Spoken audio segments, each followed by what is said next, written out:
guys, especially yung lash extensions. I actually seen Camille Co and Andy Manzano. They tried the multi-bloom lashes and that's the one that I will be getting today. I love how fresh it looks. So I really can't wait for the result.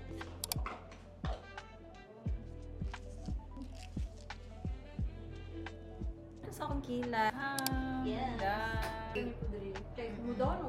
Musad ako nabantayan. Wala gyud. Honestly. Hey guys, so I'm done with my lash and brow session and I really love it. Like, tingnan nyo. I will flash a before footage here. So ayan siya, see the difference? First, we did brow threading and then after that, we did the cat eyelash and last is the brow tint which was suggested by Ate Mabel. So guys, if you visit here at Brow House, I highly suggest that you look for Ate Mabel to do your lashes and brows. So guys, it's really worth it. I promise talaga. The quality service, nako, you really have to go here and try it for yourself. Every step, in-explain talaga ni ate, like detailed talaga. And then I really learned a lot today on how to properly take care of the brows.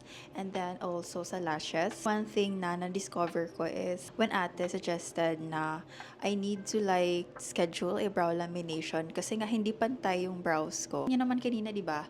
Hindi siya pantay. And then parang nakaka-OC siya talaga. And it really bothers me. It's one of my insecurities yung brows ko kasi hindi siya pantay. When we did the brow tint, mas na-enhance siya. It will be better if magpa-brow lamination din ako. Para ma-lift yung right brow ko. So, ayan nga siya. Highly suggest it kasi my brows are so organized and clean tingnan. Kasi kanina, it's so messy. So, again, thank you so much, Brow House Philippines, for having me. I'm very satisfied with the results. And see you guys on my next vlog. Bye!